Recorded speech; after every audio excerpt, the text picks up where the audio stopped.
Assalamualaikum warahmatullahi wabarakatuh. Assalamualaikum warahmatullahi wabarakatuh. Alhamdulillah, selalu saja lisan kita memuji dan memuja Allah atas segala nikmat yang Allah limpahkan kepada kita. Dari mulai kita lahir sampai detik ini, terlalu banyak nikmat Allah yang melimpah dari makanan, minuman, oksigen, air, dan segala macam untuk roda kehidupan di muka bumi ini telah Allah berikan kepada kita.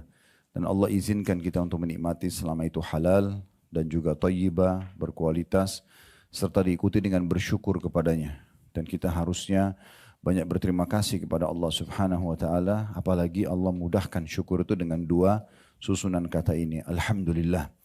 Termasuk pada siang ini Allah masih mempertemukan kita untuk menjalankan salah satu yang disyariatkan, yaitu menuntut ilmu, dan ini wajib bagi setiap muslim dan muslimah. Dan melanjutkan pada buku kita, seperti biasa, bila Allah mudahkan waktunya agar doa dikabulkan, sebab-sebab terkabulkan dan tertolaknya doa berdasarkan Al-Quran dan juga As-Sunnah ditulis oleh Dr. Sa'id bin Ali bin Wahf Al-Qahtani. Dan kita masih membahas tentang masalah tawasul.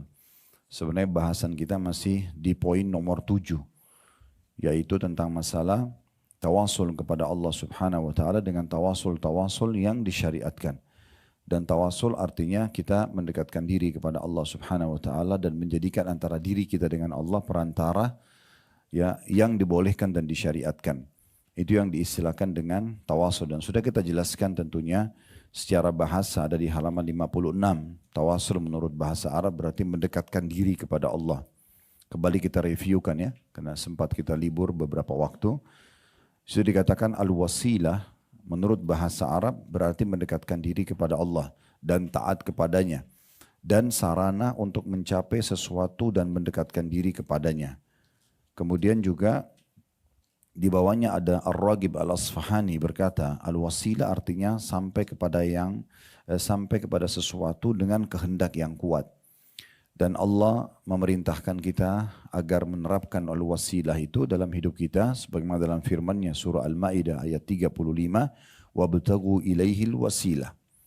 Dan carilah jalan untuk mendekatkan diri kepadanya, maksudnya kepada Allah Subhanahu wa taala. Dan kita juga sudah masuk ke pembagian daripada tawasul itu sendiri.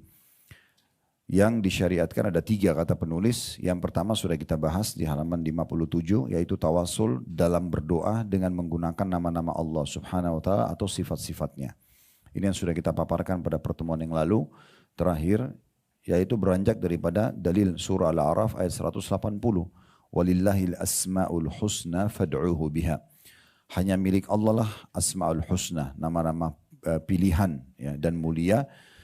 Dan maka bermohonlah kepadanya, n-nya besar kata ganti Allah, bermohonlah kepadanya, kepada Allah dengan menyebut asma'ul husna itu. Jadi ini memang kita dianjurkan sebelum kita memulai doa, memohon hajat kita, kita mulai dengan puji-pujian kepada Allah Subhanahu wa taala. Ya, apa saja, alhamdulillah, subhanallah gitu ya. Bismillah, kita memulai dengan nama-nama Allah. Makin banyak kita memuji-muji Allah, maka makin dekat dengan diterimanya doa tersebut. Dan kita bisa sesuaikan juga dengan hajat kita. Misalnya kita ingin agar diampuni dosa-dosa. Kita menyebutkan misalnya ya Ghafur, ya Ghaffar, wahai zat yang maha pengampun dosa, membersih dosa-dosa, ya memaafkan dosa-dosa. Ikfirli, maafkanlah aku misalnya. Atau kita bilang ya Rahman, ya Rahim, wahai yang maha pengasih lagi maha penyayang, irhamni, kasihilah aku misalnya itu ya. Atau kita mengatakan ya Sitir, salah satu sifat Allah yang menutupi aib-aib dan kesalahan. Kita mengatakan usturni, ya tutuplah kesalahan-kesalahanku gitu ya, dengan cara Allah maafkan dan Allah tidak beberkan ya. Itu juga dengan misalnya rezeki, ada dalam surah Adz-Dzariyat Allah sebutkan innallahu war-razzaqu dzul quwwatil matin di ayat 58-nya, sungguhnya Allah itu zat yang maha pemberi rezeki, Razzaq. Kita bisa mengatakan ya Razzaq urzuqni, wahai zat yang pemberi rezeki, berikanlah rezeki kepadaku misalnya. Nah, itu termasuk bertawasul dengan amal-amal saleh. Sudah kita paparkan tentunya di situ disebutkan oleh penulis bagaimana Nabi Sulaiman alaihissalam bertawasul dalam doanya dengan menyebut-nyebut ya kebaikan Allah kepadanya dalam surah An-Naml ayat 19. Kemudian juga bagaimana seorang laki-laki ya pernah didengar oleh Nabi Muhammad SAW berdoa, Allahumma inni as'aluka bi anni ashhadu annaka antallahu la ilaha illa anta al-ahadus samad alladzi lam yalid wa lam yulad wa lam yakul lahu kufuwan ahad. Kita sekarang baca di halaman 58 ya, di paragraf nomor 2-nya, yang artinya ya Allah, sungguhnya aku memohon kepadamu dengan bersaksi bahwasanya engkaulah Allah yang tiada Tuhan yang berhak disembah selain engkau, Tuhan yang Maha Esa, tempat bergantung yang dapat memenuhi hajat hamba-hambanya, yang tidak beranak dan tidak diperanakkan, dan tiada sesuatu pun yang setara dengannya. Maka kata Nabi SAW setelah mendengar orang itu membaca tadi, menyebut nama-nama dan puji-pujian kepada Allah, bahwasanya Allah tidak ada Tuhan selain Dia, selain Engkau, Engkau Maha Esa ya Allah, segala sesuatunya bergantung padamu ya Allah, Engkau tidak beranak dan tidak diperanakkan. Ini kan memuji-muji Allah. Kata Nabi SAW, "Walladhi nafsi biyadi, laqad sa'ala Allah bismihil a'zam alladhi idha du'iya bihi ajab wa idha su'ila bihi a'ta." Kata Nabi SAW setelah dengar orang itu memuji-muji Allah tersebut, demi zat yang jiwaku berada di tangannya, maksudnya demi Allah, sungguh orang ini telah meminta kepada Allah dengan nama-namanya, nama Allah yang paling agung, yang apabila dimohon dengan menggunakan nama tersebut, pasti Dia mengabulkannya, dan apabila diminta dengan nama itu, pasti Dia menerima. Jadi ibu-ibu dan bapak sekalian, kalau mau berdoa, usahakan selalu sisipkan ini ya. Ya, misalnya kita mengatakan begini, bi anni asyhadu annaka antallahu la ilaha illa anta al-ahadus samad alladzi lam yalid wa lam yulad wa lam yakul lahu kufuwan ahad, baru kita sampaikan hajat kita. Karena Nabi SAW bersumpah, orang yang memulai doanya dengan ini pasti akan diterima oleh Allah Subhanahu wa taala ya. Dalam riwayat lain di halaman 59-nya, laqad sa'altallaha azza wa jal bismihil a'zam. Sungguh engkau telah meminta kepada Allah azza wa jal dengan nama-namanya yang paling agung. Begitu juga riwayat yang lain, bahwasanya Anas bin Malik radhiyallahu anhu ketika beliau sedang duduk bersama Nabi SAW, ada seorang laki-laki sedang sholat, kemudian dia membaca doa, Allahumma inni as'aluka bi anna lakal hamd. La ilaha illa antal mannan badi'us samawati wal ard ya dzal jalali wal ikram ya hayyu ya qayyum. Ya Allah, sungguhnya aku memohon kepadamu bahwa hanya bagimulah segala pujian, tiada Tuhan yang berhak disembah melainkan Engkau, wahai Tuhan yang Maha Pemberi, yang menciptakan dengan indah langit dan bumi, wahai Tuhan yang mempunyai kebesaran dan kemuliaan, wahai Tuhan yang Maha Hidup dan terus-menerus mengurus makhluknya. Ini kan semua puji-pujian kepada Allah Subhanahu wa taala ya. La ilaha illa anta al-mannan badi'us samawati wal ard ya dzal jalali wal ikram ya hayyu ya qayyum. Bisa ibu dan bapak baca semua ini, bisa juga dipilih salah satunya. Kita menggunakan misalnya ya hayyu ya qayyum, ya arhamar rahimin, ya dzal jalali wal ikram, semua itu puji-pujian. Maka kata Nabi SAW, laqad sa'ala Allah bismihil a'zam alladhi idha du'iya bihi ajab wa idha su'ila bihi a'ta. Sungguh ia telah meminta kepada Allah dengan namanya, N-nya besar kata ganti Allah, yang paling agung, yang apabila dimohon dengan menggunakan nama tersebut, pasti Dia, D-nya besar kata ganti Allah, pasti Dia mengabulkan, dan apabila diminta dengan nama itu, pasti Dia memberi. Jadi ini di antara pilih-pilihan kita menggunakan nama-nama Allah dalam berdoa kita. Demikian pula di lembaran terakhir yang kita pelajari, di halaman akhir paragraf 59 sampai 60, dari Mihjan bin Adra radhiyallahu anhu bahwa Rasulullah SAW pernah masuk ke dalam masjid. Ketika itu Rasulullah mendapati seorang laki-laki hampir menyelesaikan sholatnya, yaitu sedang dalam tasyahud akhir. Lalu laki-laki itu membaca doa, Allahumma inni as'aluka ya Allah al-wahidu al-ahadu as-samadu. Kalau disambung, ya Allahul wahidul ahadus samad alladzi lam yalid wa lam yulad wa lam yakul lahu kufuwan ahad, an takfira li dhunubi innaka antal ghafurur rahim. Ya Allah, sungguhnya aku memohon kepadamu, ya Allah yang Maha Esa, Tuhan yang Maha Tunggal, tempat bergantung semua makhluk dalam kurung yang dapat memenuhi hajat segala hambanya. Ya, hajat seluruh hambanya ya, yang tidak beranak dan tidak dilahirkan, atau tidak beranak, tidak diperanakkan, dan tiada sesuatu pun yang setara dengannya, agar engkau mengampuni segala dosa-dosaku, sungguhnya engkau Maha Pengampun lagi Maha Penyayang. Maka Nabi SAW menimpali doa orang itu sambil mengatakan, qad ghufira lahu, qad ghufira lahu, qad ghufira lahu.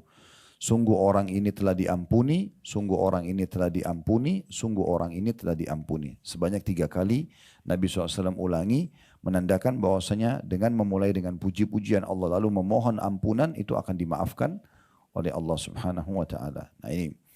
Terus kemudian yang terakhir yang kita bahas adalah doanya Dzannun, Nabi Yunus alaihissalam, di mana beliau pada saat di perut ikan membaca la ilaha illa anta subhanaka inni kuntu minadh dhalimin. Artinya tidak ada Tuhan yang berhak disembah kecuali Engkau ya Allah, sungguhnya maha suci Engkau, aku termasuk orang-orang zalim. Kata Nabi SAW, فَإِنَّهُ لَمْ يَدْعُوا بِهَا رَجُلٌ مُسْلِمٌ فِي شَيْءٍ قَدْ إِلَّا اسْتَجَابَ اللَّهُ لَهُ. Ketahuilah kalau orang menggunakan apa yang dibaca oleh Nabi Yunus alaihissalam di perut ikan ini, la ilaha illa anta subhanaka inni kuntu minadh dhalimin, sesungguhnya tidaklah seorang muslim berdoa dengan doa tersebut dengan sesuatu melainkan pasti Allah akan mengabulkannya. Intinya sebenarnya bagaimana kita sering menggunakan nama-nama dan sifat-sifat Allah dalam doa dan hajat-hajat kita. Sekarang kita masuk bahasan kita di halaman 61, tawasul yang dibolehkan yang kedua, yaitu tawasul kepada Allah Subhanahu wa taala dengan amal saleh yang pernah dilakukan. Kalau tadi kan dengan menyebut-nyebut nama Allah, kalau ini dengan menggunakan amal saleh yang menurut kita dulu paling ikhlas, ya, paling besar pengorbanannya. Kayak misalnya kita lagi sakit, kita lagi terlilit utang, kita lagi ada masalah apa, kita pengen segera diijabah sama Allah. Kita boleh setelah memuji Allah, alhamdulillah, wassalatu wassalamu ala rasulillah, lalu kita bilang, ya Allah, dulu pernah kasus ibu saya sakit, lalu saya merawatnya, dan engkau mengetahui itu ya Allah. Antara ibu sama Allah saja, ibu menyebutkan itu. Dan dulu saya sampai menemaninya di rumah sakit 1 bulan misalnya. Terus ibu menyebutkan, tapi hanya ibu sama Allah, karena kalau ibu sebut depan orang bisa riak. Tapi ini antara ibu sama Allah. Ibu rincikan aja, waktu itu saya sampai begadang ya Allah, waktu itu saya sampai mengeluarkan biaya besar, waktu itu saya sampai ngorbanin suami sama anak saya. Misal ibu sebutin semua itu pengorbanannya, saya sampai tinggalkan pekerjaan saya pun sampai habis itu sakit dan apalah gitu. Ya, kalau itu ikhlas karenamu ya Allah, keluarkan aku dari masalahku ini. Nah, berarti kita sedang minta amal itu menjadi pembantu diterimanya apa yang kita ingin sampaikan kepada Allah SWT. Ini sebagai contoh. Bisa misalnya ibu mengatakan, pernah satu waktu suami saya meminta tolong untuk dilayani makan di malam hari pada saat saya masih mengantuk, atau dia pernah safar dan saya sedang menjaga rumah dan anak-anak dengan amanah, saya tidak berkhianat dan segala macam ya Allah. Kalau sana itu ikhlas karenamu, maka keluarkan aku dari masalah ini. Nah, seperti itulah. Atau pernah anak-anakku lagi rewel, sakit, misal contoh ya, dan aku tahu itu adalah amanah yang kau amanahkan di pundakku ya Allah, lalu kemudian aku bersabar, aku begadang, dan aku coba memberikan yang terbaik pada mereka. Kalau itu adalah ikhlas karenamu, maka ya begini dan begitu, keluarkan aku dari permasalahanku dan seterusnya. Nah, seperti itulah. Pernah bantu tetangga, pernah bantu kerabat, ya, pernah bantu orang miskin. Jadi usahakan setiap amal kita selama bisa dirahasiakan, rahasiakan antara kita sama Allah. Karena amal rahasia ini yang paling mudah sekali membantu kita dalam kejadian-kejadian seperti ini.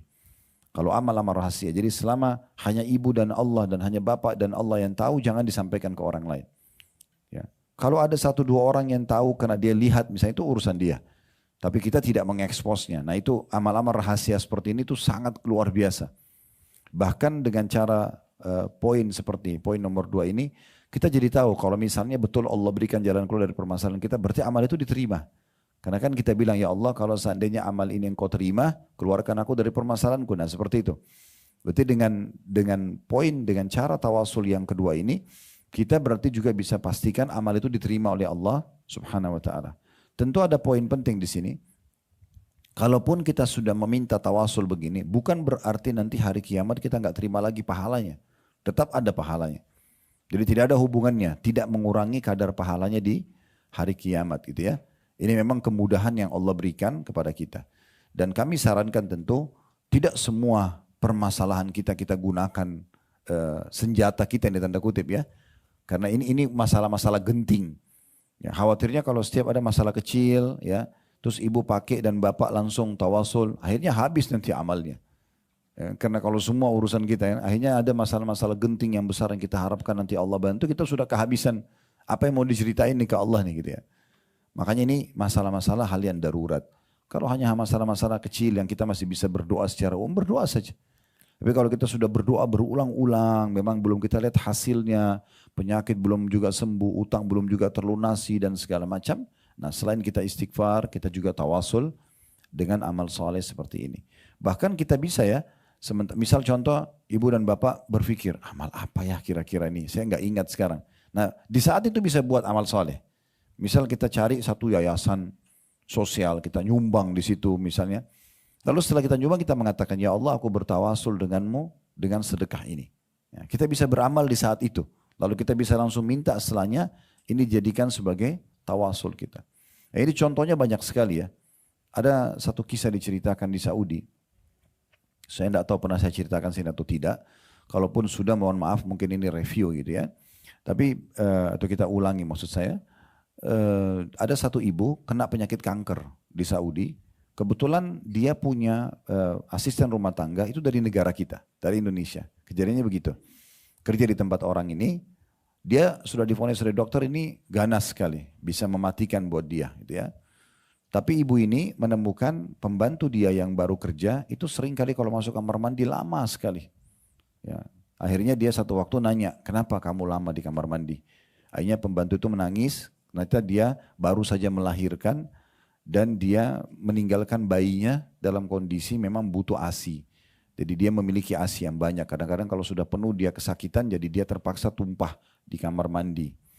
Nah majikannya ini karena merasa prihatin, maka dia pun akhirnya mengambil inisiatif karena Allah Subhanahu wa taala dia uruskan tiket pulangnya pembantunya ini, berikut dia kasih gajinya setahun penuh.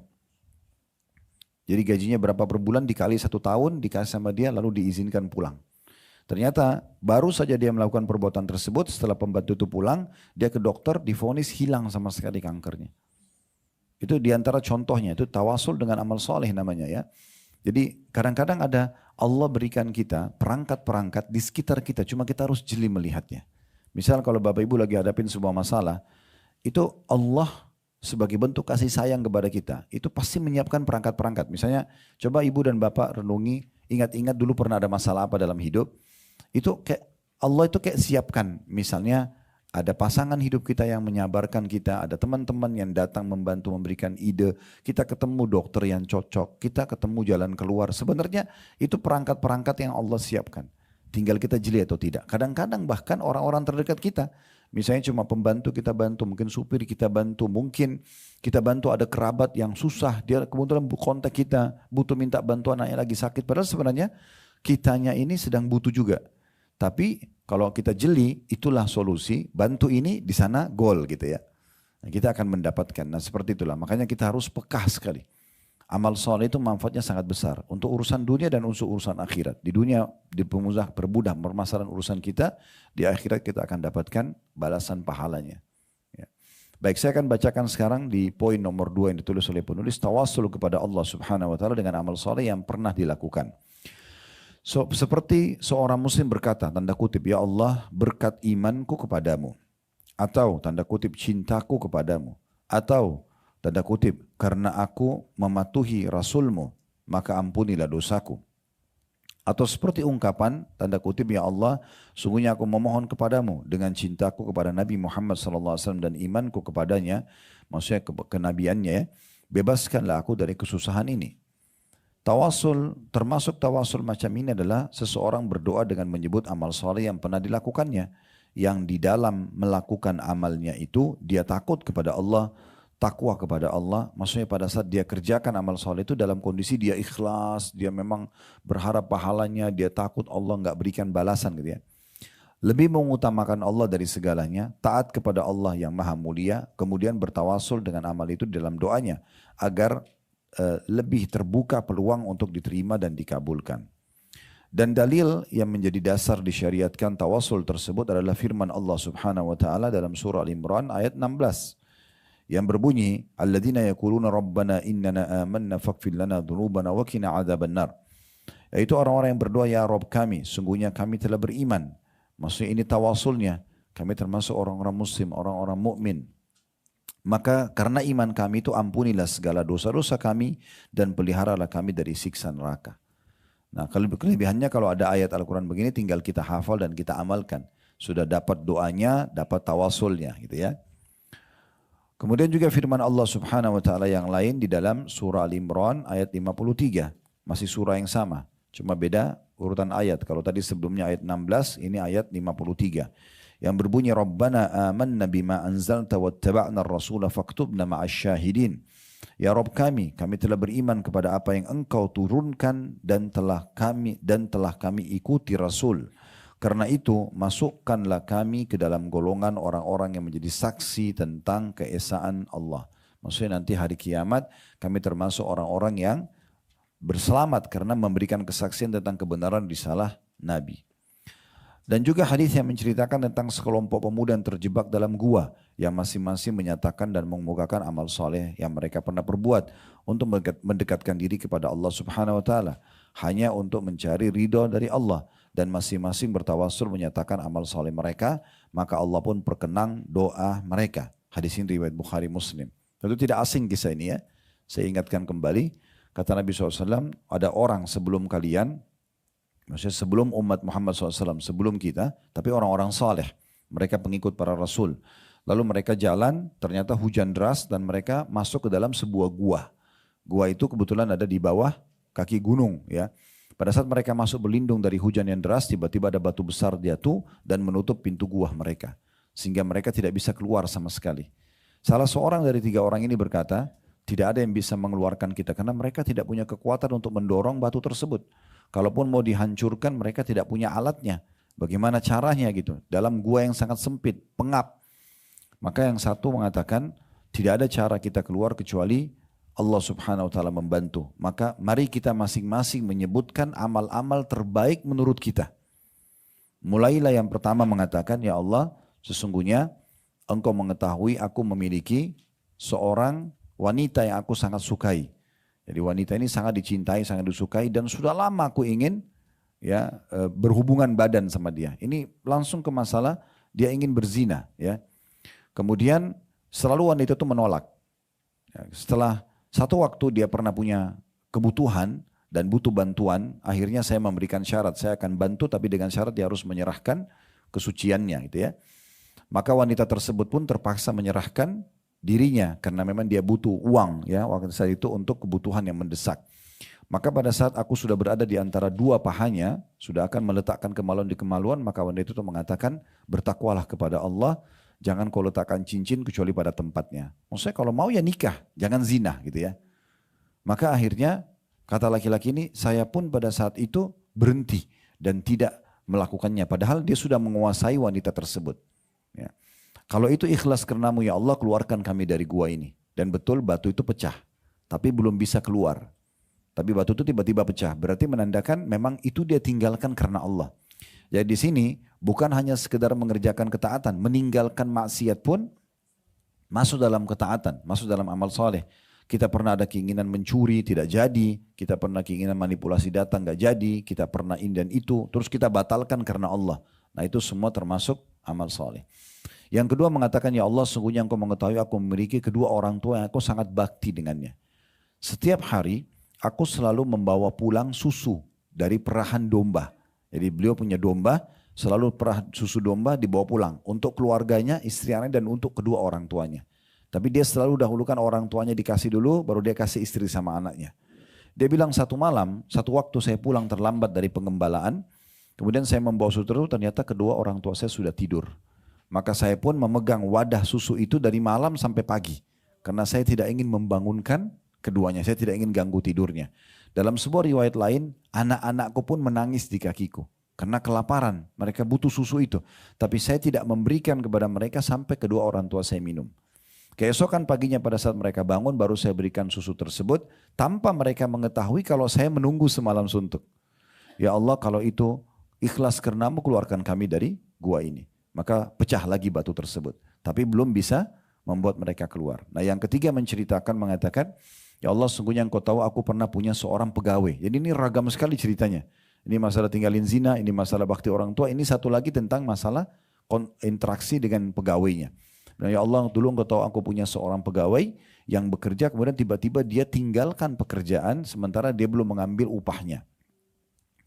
Waktu itu saya tidak tahu harus kontak di mana, karena waktu itu belum ada handphone, belum ada gimana kontak orang ini tiba-tiba pergi. Tapi dia punya hak gaji, belum diambil. Maka upahnya itu pun aku belikan hewan ternak. Sampai akhirnya menjadi peternakan yang berkembang besar. Sampai menjadi satu lembah itu penuh dengan hewan ternak semuanya. Dari hasil gajinya si pegawai yang pergi. Setelah sekian tahun dia datang, baru dia mengatakan, wahai Tuan, Anda tahu dulu ya saya punya hak yang belum saya ambil. Tolong berikan untuk kebutuhan saya gitu. Maka orang ini mengatakan, apakah kamu lihat lembah itu? Maka mantan pegawainya mengatakan, iya. Kata dia, dulu upah kamu saya berikan sepasang hewan ternak, lalu berkembang biak, sekarang semua itu punya kamu, ambillah. Maka kata orang ini, ya Allah, pegawai itu mengambil semuanya, tidak meninggalkan satu ekor pun untukku. Kalau itu ikhlas karenamu, maka keluarkan kami dari gua ini, maka pecahlah batu tersebut lalu mereka bisa keluar. Nah ini yang dimaksud dengan paragraf terakhir yang dikatakan oleh beliau tentang kisah 3 orang yang terkurung di gua. Ini kisah yang paling masyhur tentang amal soleh. Jadi baik Bapak Ibu kerjakan amal soleh, apa saja ya. Misal kita pernah, walaupun kecil, misalnya kita pernah sholat tahajud dan kita ikhlas, atau kita pernah melaksanakan ibadah haji dan umroh, atau kita pernah apalah ya. Kita anggap itu baik. Maka kita bisa jadikan tawasul kepada Allah Subhanahu wa ta'ala. Bahkan tadi Syekh Sa'id sempat menyebutkan kita bisa menjadikan iman kita juga sebagai tawasul. Misalnya kita memang sangat cinta kepada Allah, terbukti kita selalu patuh dengan perintahnya, meninggalkan larangan, atau kita cinta kepada Rasulullah SAW dengan mempertahankan sunnah-sunnah beliau, mempraktikkan dalam keseharian, bisa kita jadikan sebagai tawasul kita kepada Allah Subhanahu wa ta'ala. Nah ini jenis tawasul yang kedua, ya, dan masuk ke semua bagian tadi saya bilang, baik amal soleh yang sedang kita kerjakan ya dalam arti perintah, atau kita meninggalkan larangan karena Allah. Oleh karena itu setiap peluang untuk melakukan perbuatan dosa ditolak. Penolakan ini ibadah. Orang ajak berzina, orang ajak menipu, orang ajak mencuri, orang ajak apa saja kita tolak. Ya. Penolakan ini kalau kita ikhlas karena Allah, maka itu berarti amal soleh. Ya. Sekarang kita masuk jenis tawasul yang ketiga. Tawasul kepada Allah dengan doa orang soleh, perhatikan di garis bawahi, yang masih hidup. Ya. Dan hadir di hadapan. Nah, gitu. Artinya tidak boleh minta sama orang mati. Ya, mintanya kepada orang hidup. Nah ini perlu kita garis bawahi, karena di negara kita ada sebagian oknum begitu ya. Mereka sengaja datang ke kuburan-kuburan di kultus lalu minta kepada orang tersebut dengan menganggap itu adalah orang soleh. Lalu memanggil-manggil nama orang yang sudah mati ini. Ini bertolak belakang sekali dengan apa yang dicontohkan oleh para sahabat Nabi Ridwanullahi alaihim. Pernah kami sampaikan di beberapa kajian kami dan kami ingatkan juga kembali di sini. Nabi SAW itu Bapak Ibu sekalian dikubur di dalam kamarnya Aisyah. Ya. Karena memang semua nabi-nabi dikubur di mana mereka meninggal. Itu sebabnya kenapa Nabi kuburannya di dalam rumah. Karena beliau meninggal di atas tempat itu, di tanah itu, maka di situ dikubur. Begitulah hukumnya kalau para nabi-nabi gitu ya. Maka Nabi SAW meninggal lalu dikubur di situ. Jadi Aisyah itu setelah Nabi SAW dikubur, ini ranjang beliau itu kuburan suaminya. Dekat sekali karena satu kamar. Dan kamar Aisyah kalau kita lihat, kalau kita ukur sekarang itu kurang lebih 3 kali 3 atau 3 kali 4 meter saja. Jadi bukan kamar yang besar. Belum ada satupun riwayat Aisyah datang ke kuburan Nabi lalu mengatakan, ya Rasulullah bantulah saya, ya Rasulullah sembuhkan saya atau apa. Belum pernah. Begitu juga tidak pernah ada satupun sahabat yang datang ke kuburan Nabi lalu minta-minta ke kuburan Nabi. Mereka datang ucapin salam pada Nabi, pergi. Begitu saja. Bahkan menziarahi kuburan Nabi Muhammad SAW saja mereka tidak lakukan setiap hari. Begitu yang dinukil dari para ulama gitu ya. Kalau Nabi Muhammad SAW sendiri tidak dilakukan, maka bagaimana dengan orang lain? Bagaimana kalau hanya terkenal, oh di masa itu atau di lingkungannya dikenal sebagai seorang yang saleh. Jadi tidak boleh kita lakukan kepada orang yang sudah meninggal gitu ya. Bahkan Aisyah sempat hidup 30 tahun lebih setelah meninggalnya Nabi Muhammad SAW. Karena Aisyah masih hidup sampai di masanya Muawiyah bin Abi Sufyan. Nabi SAW meninggal di tahun 11 Hijriah. Ada masa khilafahnya Abu Bakar ayahnya sendiri. 2 tahun, 11 sampai 13. Ada masa khilafahnya Umar bin Khattab, 13 sampai 23. Ada masa khilafahnya Utsman bin Affan, 23 sampai sekitar 37-38 masih Hijriah. Ada masa khilafahnya Ali sampai tahun 40 Hijriah. Ini semua Aisyah masih hidup. Sampai tahun 40 Hijriah. Kemudian di masa Muawiyah pun masih hidup. Ya, beliau wafat di masa itu kurang lebih. Jadi lebih dari 30 tahun Aisyah hidup setelah meninggal Nabi Muhammad SAW. Belum pernah ada satu riwayat beliau ambil tanah kuburan Nabi, belum pernah beliau taruh air di situ untuk ambil keberkahan, belum pernah ada riwayat semua itu. Kita cari di semua buku hadis tidak akan kita temukan. Karena memang tidak ada yang melakukan itu. Tidak ada yang melakukan itu. Jadi kalau Nabi Muhammad SAW saja tidak, bagaimana dengan yang lainnya? Orang yang meninggal, Bapak Ibu sekalian, justru butuh sama kita. Orang yang meninggal butuh sama kita. Kenapa kita masih baca salawat kepada Nabi Muhammad SAW sekarang? Salawat itu apa? Minta agar ditambahkan rahmat dan karunia Allah kepada beliau. Selain Allah jadikan ibadah, juga akan mendatangkan manfaat buat Nabi SAW. Kalau Nabi saja masih kita doakan, setelah beliau meninggal, kita muliakan dengan membaca salam kepada beliau, dan minta agar Allah tambahkan karunia-Nya kepada Nabi Muhammad SAW. Setiap habis azan, kita kan baca begitu ya. Ati Muhammadanil wasilata wal fadilah. Ya Allah, berikanlah Nabi Muhammad SAW al-wasilah. Wasilah itu istana termewah di surga. Hanya satu orang pemiliknya. Makanya Nabi bilang, siapa yang minta wasilah untukku setelah azan, maka dia akan dapat syafaatku. Karena itu khusus untuk satu orang saja. Nabi minta kita. Maka kita minta kepada Allah diberikan untuk Nabi. Dan maqamam mahmud adalah kedudukan mulia yang Allah akan kasih. Kita minta semuanya itu. Untuk apa kita minta untuk Nabi SAW? Karena memang manusia, tetap manusia. Ya, kita doakan. Kalau Nabi saja begitu kita doakan, apalagi orang lain, kan gitu. Dan bukan justru orang mati itu yang kita anggap bisa berikan manfaat kepada kita, sehingga terjadilah kesyirikan. Ya, mengkultuskan kuburan berlebihan, hanya dibangun bangunan yang berlebihan. Kan Nabi SAW sudah bilang kepada Ali radhiyallahu anhu, "Wahai Ali, jangan kau temukan kuburan kecuali kamu samaratakan dengan tanah. Jangan diwarnain, jangan ditulisin." Kita sekarang melanggar ini. Apa yang Nabi SAW sudah sampaikan. Nah, karena beliau melarangnya masalah itu. Nah, ini semua poin-poin yang harus kita garis bawahi. Jadi kuburan itu ada adab-adabnya Bapak Ibu sekalian. Datang, ucapin salam, doakan, pergi. Selesai. Gitu ya. Sebatas itu. Itu yang perlu kita lakukan. Dan kita ambil ibrah dan pelajaran tentunya dari kejadian orang yang sudah meninggal. Nah, tapi kalau orang masih hidup, kita anggap ini misalnya teman kita soleh atau soleha, kita mengatakan tolong doain saya ya. Saya lagi sakit atau tolong gini dan gitu. Kita juga sunnahnya mendoakan. Karena orang-orang yang datang kepada Nabi Muhammad SAW minta didoakan, Nabi doakan. Nabi doakan. Jadi kita boleh doakan. Tapi orang itu masih hidup ya. Tentu di sini yang dimaksud dan hadir di hadapannya, maksudnya dia minta secara langsung. Atau misalnya di sini tidak hadir di sini, misalnya hadirnya by phone. Orang lagi di Saudi, lagi umroh haji, tolong doain saya juga ya, nggak apa-apa. Itu sama aja dengan hadir kan gitu. Maksudnya orangnya hadir ini masih hidup. Ada gitu ya. Nah kalau ada orang yang mendoakan kita tanpa kita tahu, itu juga bagus, positif. Misalnya karena kita pernah berbuat baik, itulah manfaatnya kita selalu membantu orang-orang, bagi makanan, bagi pakaian. Kita nggak tahu dari 10, 20, 30, 100 orang yang pernah kita bantu, mungkin ada yang berdoa di malam hari. Sehingga sekarang badan kita terus sehat. Sehingga kita selalu menikmati ya rezeki yang melimpah karena doa-doa mereka. Kita tidak pernah tahu. Makanya Nabi SAW mengatakan dalam hadits, innama turzaquna li fuqaraikum. Sungguhnya kalian diberikan rezeki justru dari orang-orang fakir di antara kalian. Mereka inilah sumber-sumber kita jadikan sebagai pendekatan diri kita kepada Allah Subhanahu wa taala. Baik, saya akan bacakan di halaman 62 ya, yang ditulis oleh penulis di sini. Setelah mengatakan poin ketiga, tawasul kepada Allah dengan doa orang soleh yang masih hidup dan hadir di hadapannya. Seperti seorang muslim yang tertimpa kesusahan yang hebat atau musibah yang besar.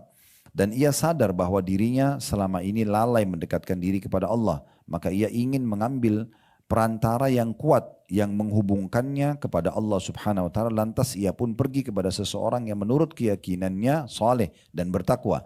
Banyak kebaikannya, mengerti masalah Al-Quran dan Sunnah. Nah, ini perlu digarisbawahi ya, mengerti masalah Al-Quran dan Sunnah, betul-betul seorang yang baik. Memang mengikuti wahyu, bukan hanya sekedar gelar-gelar saja gitu ya.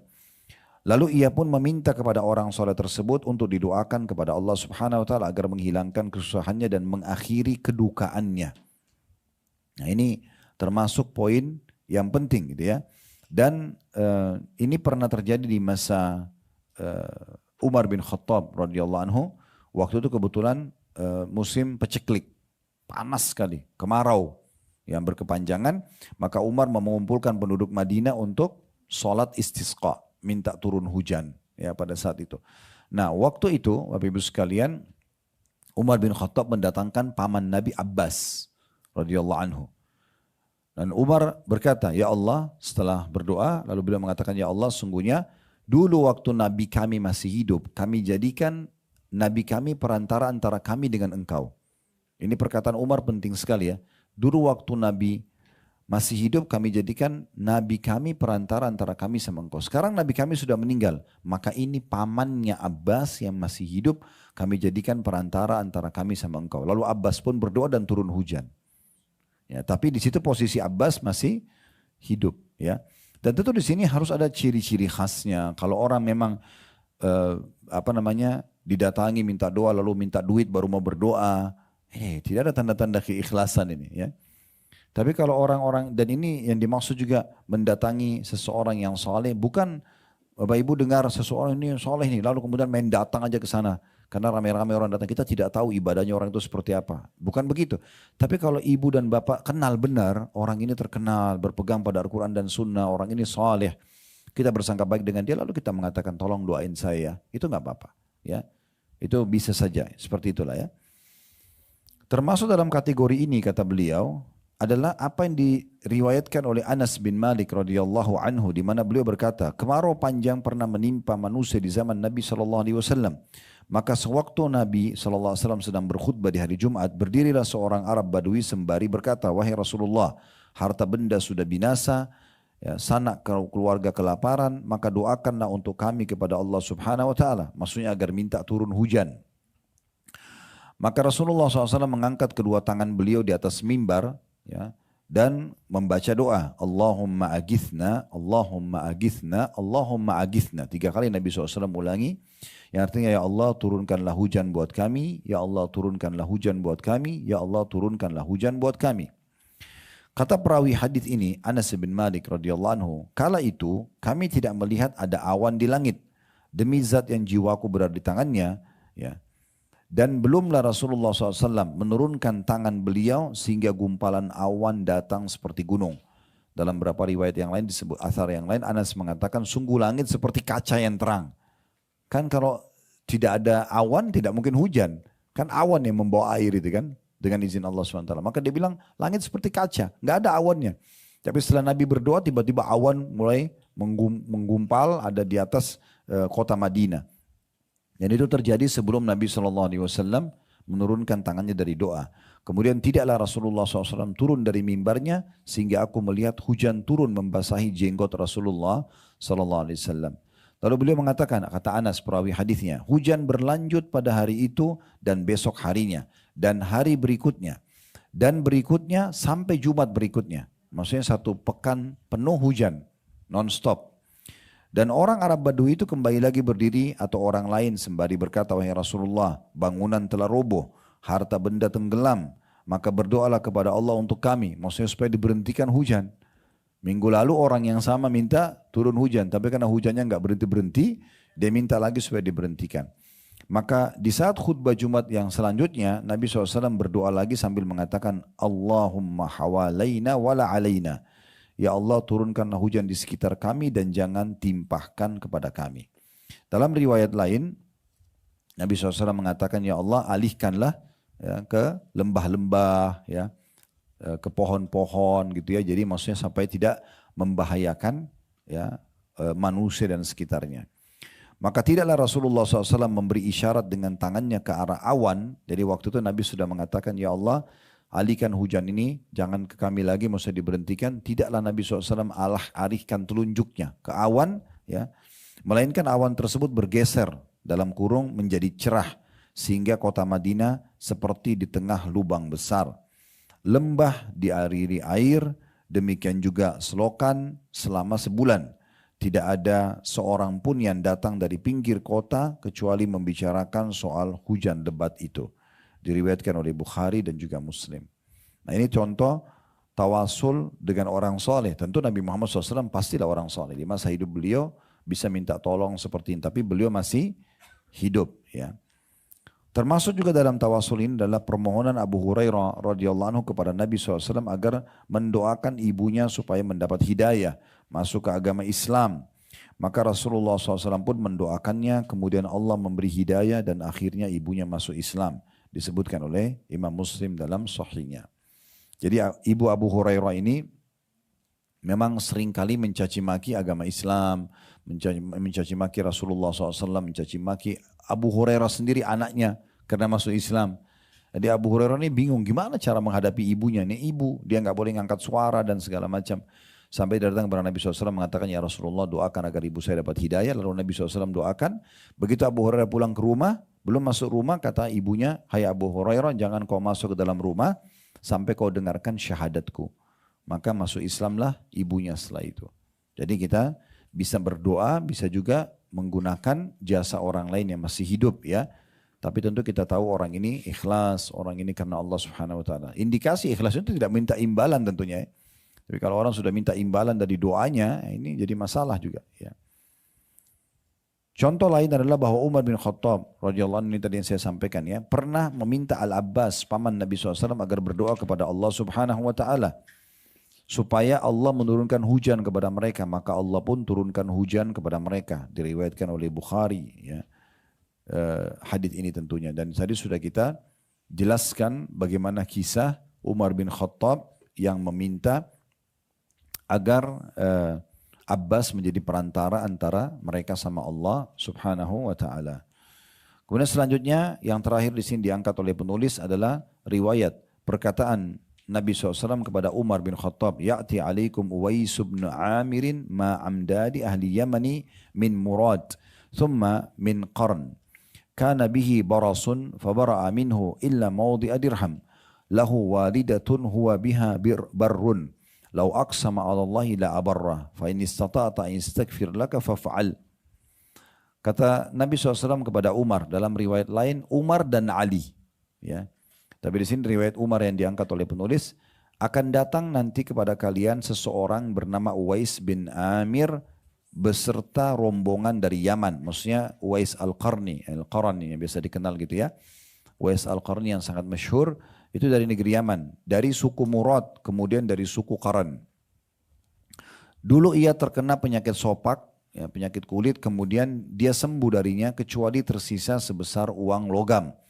Ia memiliki ibu dan ia sangat berbakti kepadanya.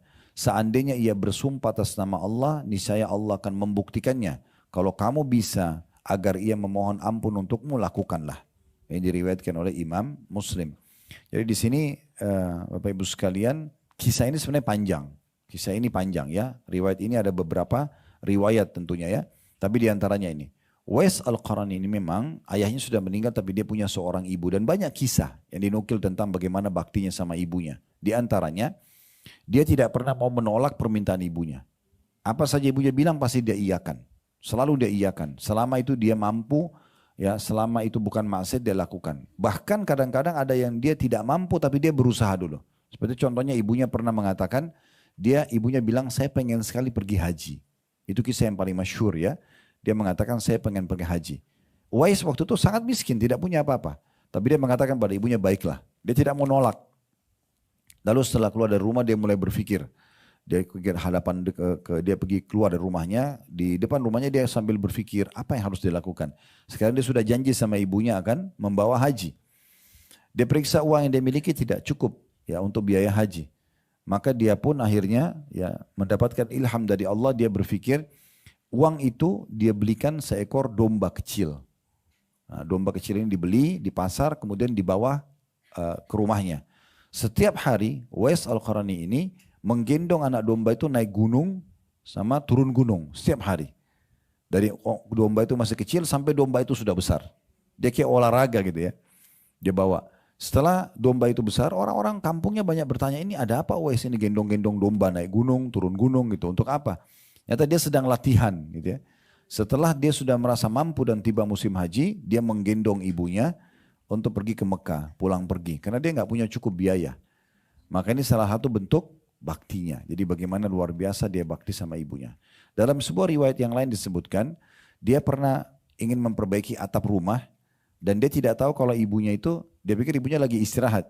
Begitu dia tiba di atas atap, ya, dan karena mereka waktu itu menggunakan pelapah-pelapah kurma, ya, jadi bisa ngelihat ke dalam gitu ya, dari atas, belum ada kayak kita genteng atau cor beton gitu. Maka waktu dia sudah tiba di atas, dia lihat ada ibunya di bawah, duduk.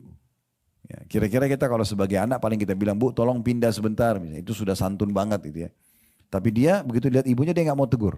Dia biarkan. Jadi ibunya tidak tahu kalau dia ada di atas sementara matahari sangat terik. Dan dia akhirnya menunggu. Dia menunggu terus sampai ibunya pindah sendiri baru dia perbaikin atap itu. Itu pun dia turun dia tidak bilang, ibu tadi saya lama loh nunggu di atas. Itu enggak. Enggak ada bahasa itu. Ya. Jadi betul-betul luar biasa. Bentuk baktinya itu di luar daripada jangkauan mungkin orang yang tidak diilhamkan oleh Allah Subhanahu Wa Taala gitu ya. Dan tentu banyak kisah-kisah orang-orang yang seperti ini, seperti baktinya Utsman bin Affan radhiyallahu anhu yang tidak pernah berani melihat wajah ibunya. Dan setiap ibunya bilang apapun pasti dia selalu iya. Dia takut kalau dia melihat ke wajah ibunya nanti matanya melotot atau membuat ibunya terganggu. Itu dia tidak lakukan. Itu Utsman bin Affan terkenal sekali. Kadang-kadang kalau ibunya ngomong apa, dia iyakan dulu. Padahal kalau dia keluar baru dia tanya orang yang sama-sama dia di ruangan tadi, ibu saya tadi ngomong apa? Ya, apa yang dia minta? Karena dia tidak mau mengatakan tidak. Itu kalau kita baca tentang kisah bagaimana baktinya Utsman radhiyallahu anhu. Dan cukup banyak kisah-kisah orang-orang soleh memang mereka pada saat bakti itu luar biasa. Ya, luar biasa. Di masa kita sekarang pun begitu ya. Ada beberapa kisah yang pernah saya sampaikan dalam bab bakti pada orang tua. Ada sebagian ulama di Saudi itu punya kisah-kisah yang unik sekali. Ada di antara mereka lagi isi pengajian, jumlah jemaahnya penuh di masjid. Orang yang sangat terkenal tiba-tiba ditelepon oleh ibunya. Dan dia begitu lihat ada nama ibunya di handphone, dia bilang sama jemaah, maaf ibu saya lagi telepon, mikrofonnya dimatikan, supaya ibunya tidak tahu kalau dia lagi pengajian, dia angkat telepon seperti biasa saja. Setelah salam, jawab salamnya ibunya, apa segala macam, lalu dia tanya kabar, lalu dia tanya apa yang bisa saya bantu ibu, ibunya bilang, saya lagi rindu nak sama kamu. Itu aja. Dia bilang, baik ibu, saya datang sekarang. Ditutup teleponnya, kemudian dia bilang sama jemaah, maaf ibu saya butuh sama saya, majelis taklim ditutup. Udah. Berhenti pengajian, dia pergi layani ibunya satu orang. Itu bentuk bakti yang luar biasa. Ya. Orang kalau berpikirkan, ibu maaf saya lagi pengajian ya, itu sudah santun banget. Nanti saya datang sebentar, itu sudah luar biasa. Ini enggak. Pokoknya ibunya kan tidak tahu lagi pengajian. Oke, ini penting sekali. Begitu juga dengan kisah yang lain, ada seseorang di antara ulama yang lagi pengajian, ayahnya telepon, dan ayahnya tidak tahu kalau pengajian, dia pun tidak menceritakan. Dia matikan mikrofonnya, angkat telepon di depan jemaahnya semua. Setelah ngomong sama ayahnya bilang, nak, ayah lagi ada hajat mau mengundang teman-teman ayah jadi butuh 5 ekor domba. Dia bilang, katakan baik ayah. Kota orang ini di Jeddah, ayahnya tinggal di Qasim. Jauh sekali, ratusan kilometer. Gitu ya. Karena ayahnya nggak pesan apa-apa, mungkin kalau kita di posisi orang ini, apa yang kita lakukan? Yang santun banget kita bilang, baik ayah, saya transfer uang. Karena kan jauh.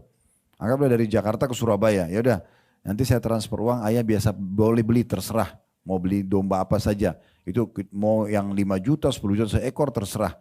Pokoknya saya transfer uangnya. Itu kan sudah dianggap bakti baik. Kalau orang ini tidak, karena ayahnya nggak sebut apa-apa. Dia tutup majelis taklimnya, maaf ayah saya lagi butuh sama saya. Dia pergi sewa mobil pick up.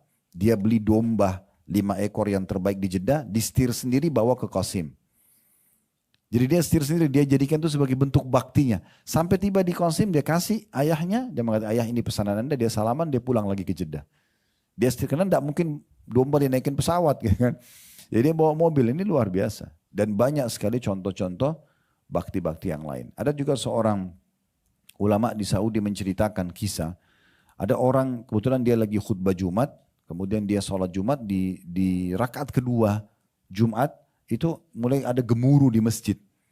Ternyata ada orang yang jatuh dari jemaah yang sedang sholat.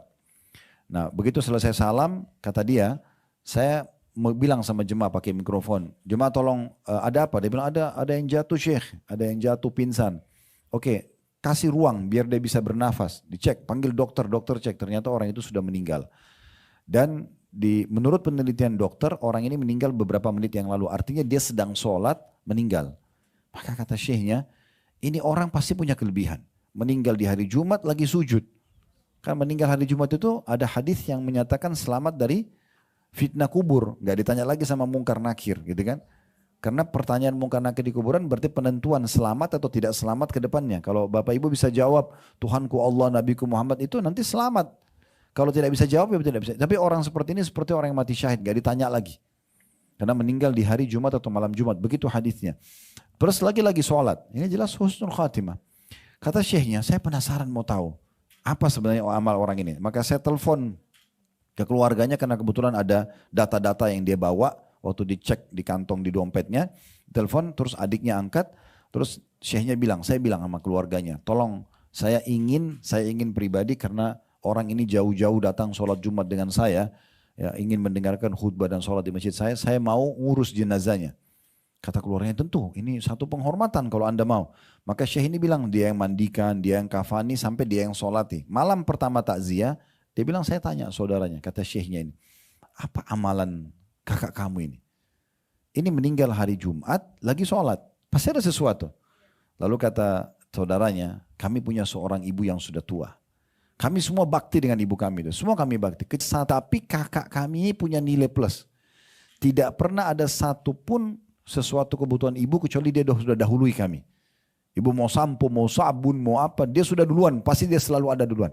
Kita datang sudah selesai, sudah diselesaikan sama dia. Bahkan dia menyisir rambutnya, dia yang mengurus pakaiannya, dia mengurus, karena beda rumah. Karena semua anaknya sudah berumah tangga. Dia selalu mengurus semua. Maka kata syekhnya, oh pantas kalau begitu. Pantas Allah subhanahu wa ta'ala berikan kepada dia husnul khatimah. Nah seperti itu. Jadi memang kalau bapak ibu masih punya orang tua yang hidup, ini jangan disia-siakan.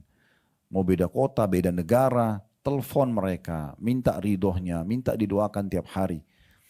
Kalau sudah meninggal masih bisa kita bakti, tapi baktinya terbatas.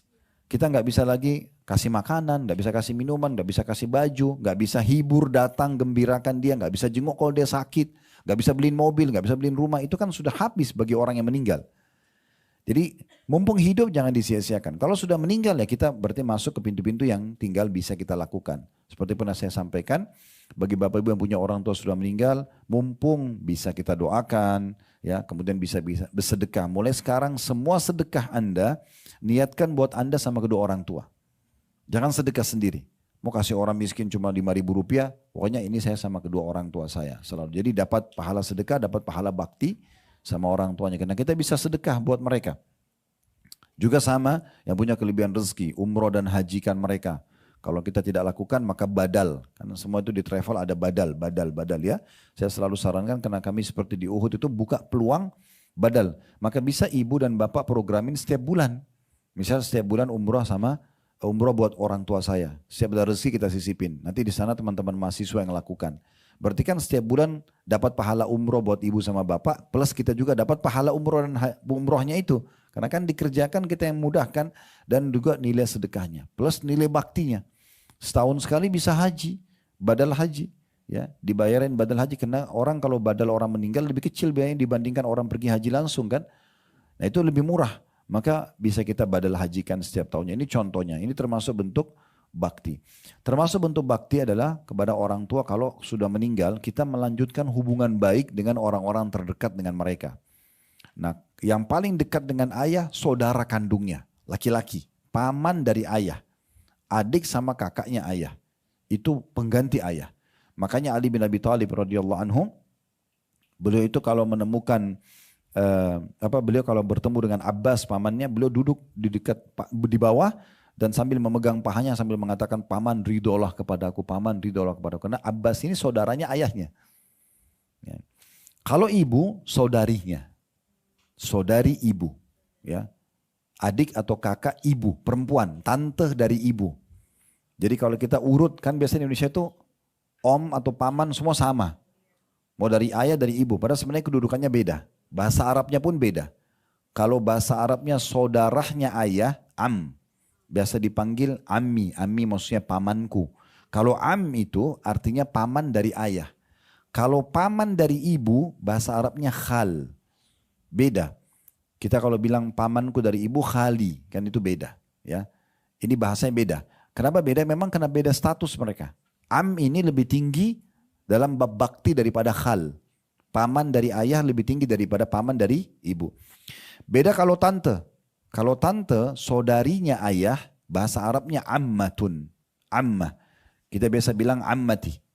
Nah kalau bisa ibu dan bapak mulai sekarang terapkan bahasa-bahasanya di rumah.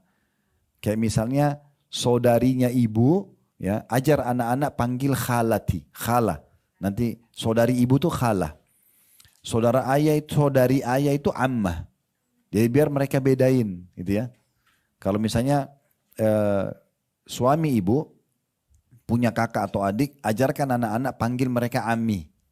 Misal contoh, suami anda, ini maaf kalau namanya sama kebetulan, namanya Yusuf misalnya. Nama kakaknya Muhammad, kakaknya suami. Anak-anak kita suruh panggil Ami Muhammad ya. Karena itu Ami ini punya makna. Saudara ayah, karena penggantinya nanti kalau ayah meninggal. Nah gitu ya. Nah kalau saudari ibu itu khalah, khalah. Kita biasa bilang khalati. Kalau saudari ayah, tante dari ayah, ammati. Beda. Ammati sama khalati. Nah khalati ini, makanya kata Nabi SAW, al-khalatu bimanzilatil saudarinya ibu, kedudukannya sama dengan ibu. Jadi kalau ibu sudah meninggal, cari saudarinya. Mana adik atau kakaknya ibu masih hidup, itu segera buat seperti ibu kita sendiri. Nah itu bab baktinya. Termasuk juga berhubungan dengan orang-orang yang punya hubungan baik sama mereka. Sahabat-sahabatnya, teman-teman dekatnya. Ya, itu kita bermuamalah. Walaupun itu orang non-muslim. Tapi sebatas yang dibolehkan dalam agama. Kayak kita kirimkan makanan, kita kirimkan pakaian gitu-gitu ya. Nah itu kita melanjutkan hubungan dengan mereka. Nah itu diantaranya. Baik, kita tutup dengan ini. Uwais Al-Qarani ini yang disebutkan dalam kisah kita. Nanti insya Allah kedepannya kita tandain aja. Kita lanjut di poin nomor 8. Uwais Al-Qarani ini, Umar bin Khattab setelah mendengarkan sabda Nabi SAW tadi, beliau mengulang-ulangi. Setiap tahun beliau tanya, jemaah haji dari Yaman, ada enggak Uwais Al-Qarani? Ada enggak Uwais Al-Qarani? Selalu dibilang tidak ada, tidak ada, tidak ada. Dari masa Nabi ucapkan ini, masa Nabi hidup, masa Abu Bakar, dan di masa Umar pun, Umar tuh berkuasa 10 tahun. Dari tahun 13 sampai 23. Setiap tahun jemaah haji ditanya, tidak pernah ketemu. Nanti di tahun 23, tahun terakhir waktu Umar sebelum meninggal dunia, di situ di musim haji beliau tanya, maka orang-orang Yaman mengatakan, wahai Amir Mukminin, betapa seringnya anda menanyakan ini. Tapi kami tahu di haji ini sekarang ada satu orang pengembala kambing, tidak terlalu dikenal, namanya Uwais dari suku Qaran. Kata Umar, baik, saya mau tahu di mana dia. Ternyata dia ada datang haji. Maka Umar menemuinya. Lalu Umar berkata, apakah kau Uwais bin Amir dari suku Qaran? Dia mengatakan iya. Lalu disebutkan ciri-cirinya yang Nabi sebutkan tadi dalam hadis. Apakah anda pernah kena penyakit sopak, penyakit kulit, lalu sembuh, tinggal seperti koin dirham saja? Dia bilang iya. Apakah anda punya seorang ibu yang anda bakti padanya? Dia bilang iya. Maka kata Umar, kalau begitu mohonlah istighfar kepada Allah untukku. Ini posisinya yang minta ini Umar, sahabat Nabi yang dijamin masuk surga. Disuruh minta dari Uwais yang bukan sahabat. Kan? Berarti kedudukannya luar biasa orang ini. Saking baktinya sama ibunya saja memuliakan dia sampai ke situ. Maka Uwais bilang, apakah saya berdoa untuk anda? Benar, dalam riwayat lain dia tanya, siapa anda? Dia bilang, saya Umar. Anda Amir Mukminin, bagaimana bisa saya berdoa istighfar kepada Allah untuk anda? Maka dia bilang, karena Rasulullah yang suruh. Maka Uwais pun ya beristighfar kepada Allah untuk Umar. Namun setelah itu rupanya tersebar berita di musim haji kalau Umar telah bertemu dengan Uwais Al-Qarni yang Nabi suruh mohon ampun. Jadi hampir satu haji itu cari Uwais. Mana Uwais ini kalau Umar saya disuruh istighfar apalagi kita. Tapi Uwais rupanya sudah hilang, nggak ada lagi. Uwais sudah hilang. Dalam beberapa riwayat disebutkan sekian tahun setelah itu ditemukan Uwais ada di wilayah Irak lagi membersihkan, memungut makanan-makanan bekas orang. Ya, dalam kondisi miskin beliau. Dan salah satu cirinya beliau kalau mendapatkan makanan yang masih layak, ya, beliau panasin kembali, beliau rapin kembali, lalu beliau bagi, beliau kasih lagi orang miskin yang lain. Ya, saking mulianya. Nah seperti itu kurang lebih gambaran tentang tokoh kita ini. Semoga saja apa yang kita pelajari benar dan juga bermanfaat, dan kalau dari Allah silakan diambil dan diterima. Kalau ada salah dari saya dan saya memohon maaf dan istighfar kepada Allah Subhanahu wa taala. Subhanakallahumma bihamdika asyhadu an la ilaha illa anta astaghfiruka wa atubu ilaik. Wa sallallahu ala nabiyyina wa habibina Muhammadin wa alihi washabihi wasallam. Walhamdulillahi rabbil alamin. Subhanakallahumma bihamdika asyhadu an la ilaha illa anta astaghfiruka wa atubu ilaik. Wassalamualaikum warahmatullahi wabarakatuh.